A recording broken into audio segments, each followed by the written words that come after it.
Bueno, un gusto estar con William Castillo, que es viceministro de las políticas antibloqueo. Me llama mucho la atención y para la gente de Paraguay, ¿por qué existe un viceministerio del antibloqueo? ¿Nos puedes explicar cuándo empezaron los bloqueos y las sanciones y cuántas son? Sí, existe un viceministerio o un espacio institucional para eso, porque somos un país que desde el año 2014 estamos siendo agredidos de forma económica, medidas diplomáticas, medidas políticas, que ese proceso, que va a cumplir 10 años en diciembre de este año, lo llamamos el bloqueo. ¿Y en qué consiste? Bueno, fundamentalmente la imposición de lo que se llama medidas coercitivas unilaterales, es decir, medidas que dictan otros estados contra nosotros sin que nosotros hayamos hecho algo, es decir, por eso se llaman unilaterales.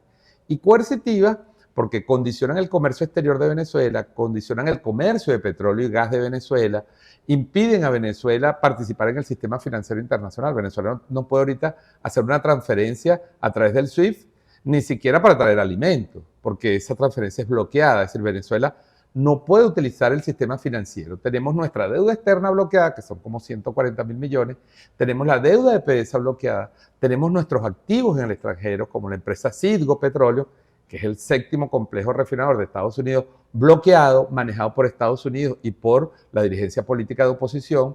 Tenemos activos y edificios en varios países, consulados, que no podemos acceder a esos consulados porque fueron tomados por esos gobiernos, todo en un plan que incluía agredir a Venezuela, negarle los recursos a Venezuela, producir una crisis, una implosión interna y luego justificar un cambio de régimen político en Venezuela por vías no constitucionales. Entonces, ese proceso comenzó en 2014 con una ley del Congreso de Estados Unidos, siguió con el decreto Obama y hoy alcanza a 930 medidas coercitivas unilaterales, sanciones directas, indirectas, bloqueos de todo tipo contra la economía y las autoridades venezolanas. Es muy difícil entender para cualquiera cómo puede ser que se le quiera asfixiar a un país. Es una intromisión directa a asuntos internos de un país, cosa que va contra el derecho internacional desde el primer grado, digamos, ¿no? Absolutamente. Las medidas coercitivas unilaterales han sido definidas por Naciones Unidas como medidas ilegales, que están al margen de la Carta de Naciones Unidas, del derecho internacional que garantiza la soberanía de los estados, la no injerencia y el uso o amenaza de uso de la fuerza. Venezuela por la fuerza, o sea, nosotros nos han bloqueado cargamentos de alimentos en la frontera con Colombia, cuando mandaba el expresidente Iván Duque. A nosotros nos intentaron forzar la frontera trayendo unos camiones que supuestamente traían ayuda humanitaria y lo que traían eran elementos para las protestas, o sea, traían tuercas, explosivos, y ese acto lo avaló un presidente de Chile, un presidente de Colombia, el presidente Duque, el presidente Piñera y un expresidente de Paraguay.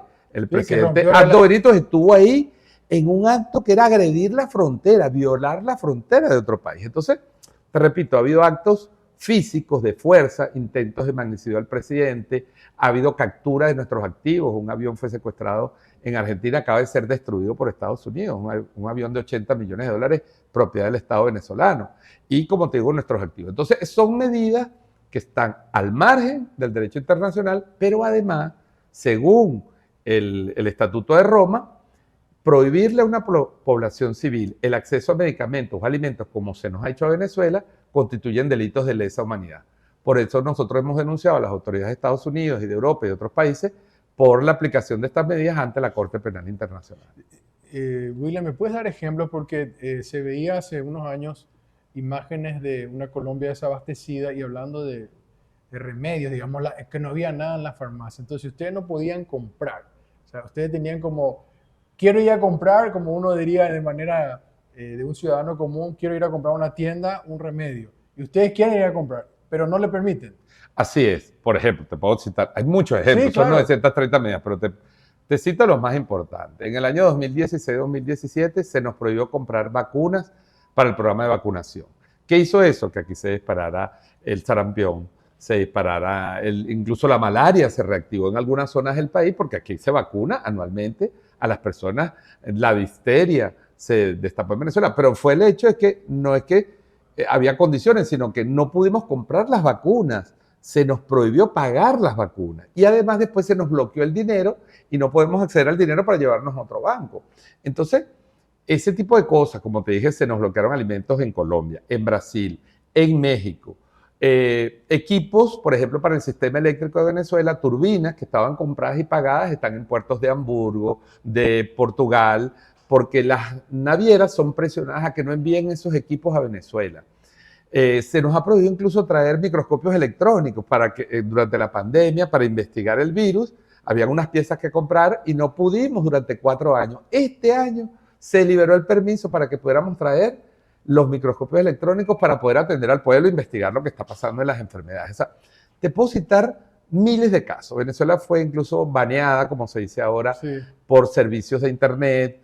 No nos vendían, si la IP de Venezuela para comprar un producto en Amazon o en otras cosas es leída como una dirección IP de Venezuela, entonces no puede llegar a Venezuela. O sea, si alguien quiere ver Netflix, ¿tampoco podría? Bueno, Netflix fue un caso diferente porque los de Netflix, como en Venezuela empezó a llegar por internet, tú sabes que la gente se inventa cualquier recurso. Entonces, aquí hay un gran mercado de Netflix, entonces, bueno, Netflix ha gestionado y ha logrado, porque si el problema de esto es que si las empresas, o sea, las sanciones, obligan incluso a las empresas a ir a pedir permiso a Estados Unidos. Claro. Entonces, una petrolera tiene que pedir un permiso, como lo hizo Chevron, para poder trabajar con Venezuela.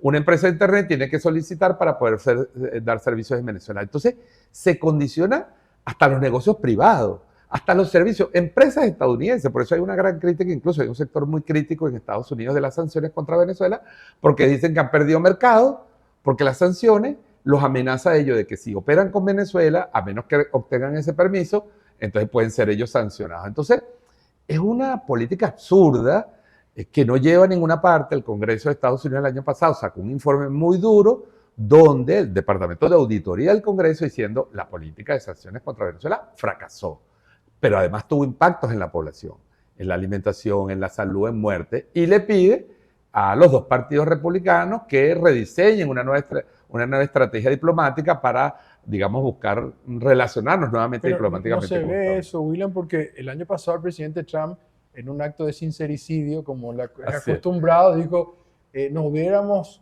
invadido Venezuela y nos quedábamos con su petróleo. Lo dijo de una manera tan dura que a veces uno no procesa la información. O sea, él quiso invadir Venezuela para quedarse con la reserva más grande del mundo. Y fue así. Lo confesó él, bueno, esa confesión, que es la más grave, pero sorprendente, parece una cosa hasta de ficción, ya lo habían dicho antes, Mark Esper, su ex jefe de seguridad nacional, o sea, el ex jefe del Pentágono, y lo había dicho John Bolton, el jefe de seguridad nacional y el asesor, que fue quien diseñó la estrategia que ellos llamaron de máxima presión junto a Elliot Abrams.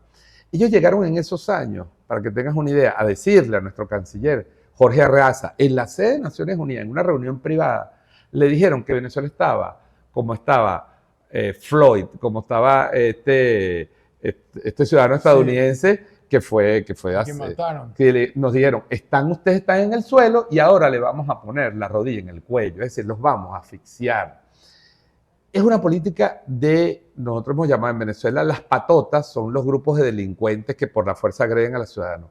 Nosotros llamamos una política de patoterismo político, de filibusterismo, porque es usar el poder económico de un país muy poderoso, porque Estados Unidos podrá estar en crisis, pero sigue siendo un país muy poderoso en términos económicos, en control del sistema financiero. Usar ese poder para dañar la economía de un país pequeño y obligarlo y arrodillarlo. Esto se le está aplicando a 30 naciones del mundo, para que tengas una idea. Venezuela es uno de los primeros casos, pero hay medidas también contra China, contra Rusia, contra Siria, contra Cuba, contra Nicaragua.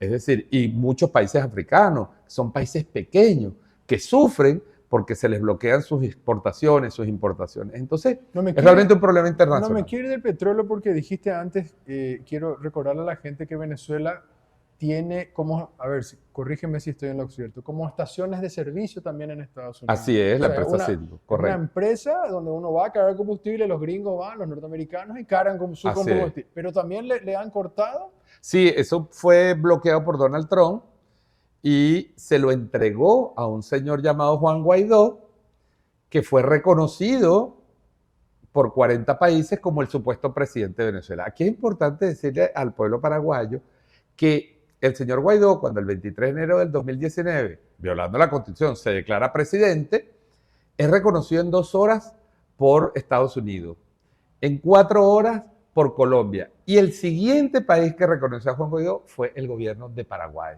El expresidente Aldo Benítez fue el tercer país que reconoció a Juan Guaidó, entre otras cosas que creemos nosotros. Paraguay tiene una deuda de 350 millones de dólares con PDVSA y era una forma de decir, como yo reconozco a otro presidente, no pago la deuda. En todo caso...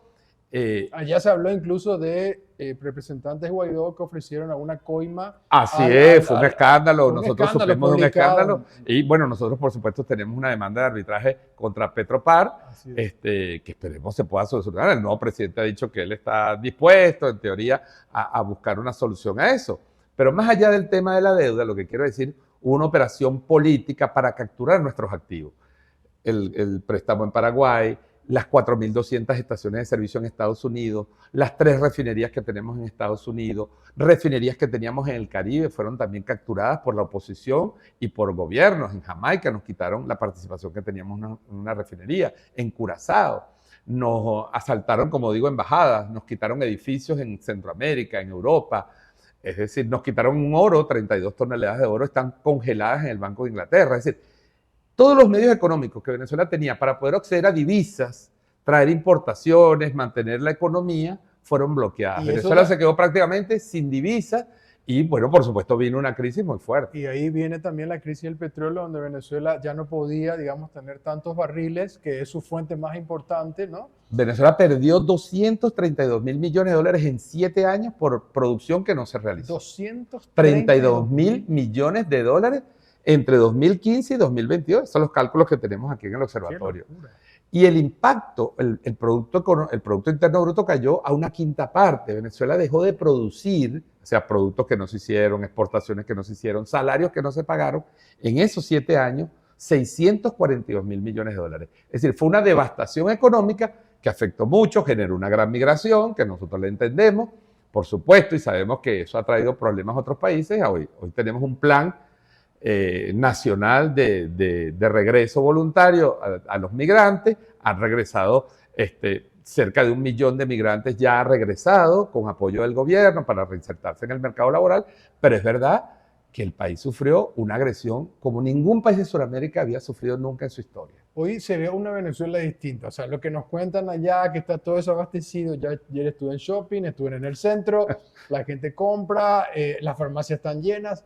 ¿Cómo se hizo para después de toda esta debacle económica, digamos, forzada? Para resumirte, porque es un proceso muy largo y complejo, después de la pandemia afectó a todas las economías del mundo y tuvo que afectar a un país que además tenía ya serios problemas como Venezuela. Pero después de la pandemia, el presidente diseñó un programa económico, llamó a los sectores empresariales, nacionalistas, porque hubo empresarios que se quedaron, mantuvieron sus empresas abiertas con muchas dificultades, dictó una serie de medidas de liberación. Por ejemplo, se permitió el uso de la divisa en operaciones de comercio. Entonces, claro, la gente se refugió un poquito en la divisa porque el bolívar estaba muy deteriorado. Algunos estaban recibiendo unas remesas de afuera y tenían miedo de usarlas. Se permitió que todo eso operara. Hubo empresarios que trajeron recursos del extranjero para invertir porque se les dio seguridad jurídica. Es decir, se acabó un poco también con la confrontación en ese nivel con el sector empresarial y se fueron sumando sectores y se fue reactivando principalmente la producción agrícola. Ahí se invirtieron los pocos recursos que tenía el Estado en la producción agrícola. Hoy Venezuela produce más alimentos que nunca antes en su historia. Venezuela está abasteciendo de productos nacionales el 97% de los alimentos que consumen los venezolanos. Es decir, hay muchas importaciones, pero todos los productos de la dieta básica que se consumen se están produciendo en el país. Empezó pues un círculo virtuoso, se hicieron reformas fiscales, se hicieron reformas comerciales para estimular la inversión y bueno, el país se fue como, después de la pandemia, quizás como reflexión después de ese periodo tan duro de la pandemia, entrando en un proceso de unión nacional. Nosotros podemos decir hoy que a pesar de que subsisten diferencias de concepción con el sector privado, la mayoría de los empresarios venezolanos están participando de esta recuperación económica, están aportando y apostando a un futuro de estabilidad y paz económica. Y se han sumado los emprendedores que nacieron en la pandemia, gente que hacía cosas en sus casas, ahora tiene crédito para que hagan pequeñas empresas. Entonces, bueno, mucha gente incluso ha abandonado la administración pública o la empresa privada para montar pequeños negocios porque el Estado está ofreciendo, se han financiado más de 1 millón de emprendedores. Se han creado más de 800 marcas nuevas comerciales de empresas en estos años y Venezuela empezó a crecer desde el 2021. Estamos en el 4.º año de crecimiento, pero hoy se ve consolidada ese crecimiento, una recuperación del comercio, de la industria, de las exportaciones no tradicionales. Es decir, estamos en un momento de crecimiento a pesar de que la economía todavía no se ha recuperado del impacto, porque la producción petrolera apenas está a 1/3 de lo que producíamos hace 8 o 10 años. Finalmente, y agradeciendo tu tiempo, ¿qué va a pasar después del 28 de julio? Digamos, como México hablan de una cuarta transformación, digamos, ¿cuál es el plan económico también a futuro? Sí, tomando quizás esa idea de las transformaciones, el presidente lanzó un programa que se debatió públicamente, su programa de gobierno, se llama Las 7 Transformaciones, fueron casi 2 meses de debate, se hicieron 65.000 asambleas en el país, participaron 2.5 millones de personas y él ahora da un conjunto de ideas que el presidente tomó para su plan de gobierno. El primer punto de esa agenda es el 29 de julio, un día después del triunfo que esperamos se consolide, como creemos va a ser el triunfo de la Revolución Bolivariana, el presidente va a llamar nuevamente a un gran diálogo nacional, a un espacio de convivencia, a hacer cambios en todos los sectores del gobierno, en el sector privado, los partidos políticos, que haya que hacer para unirnos todos en el objetivo de sostener esta recuperación, crear condiciones de convivencia política, regreso de los migrantes, un gran plan reforzado de regreso de los migrantes, recuperación de nuestros activos que tenemos bloqueados y robados y confiscados en el extranjero, y un plan de convivencia política. Es decir, que volvamos a los esquemas que sean las elecciones lo que definan los ganadores y no las alianzas con factores extranjeros, la desestabilización o el golpe como mecanismo para sustituir un gobierno. Entonces, creo que lo más importante es que se abra un periodo de paz política, paz económica y paz social para mantener esta recuperación e insertar a Venezuela en el mundo pluripolar, en el mundo de los BRICS, que es donde aspiramos que vaya la economía de Venezuela. ¿Béisbol o fútbol? Béisbol, pero me encanta el fútbol. Gracias, querido. Gracias.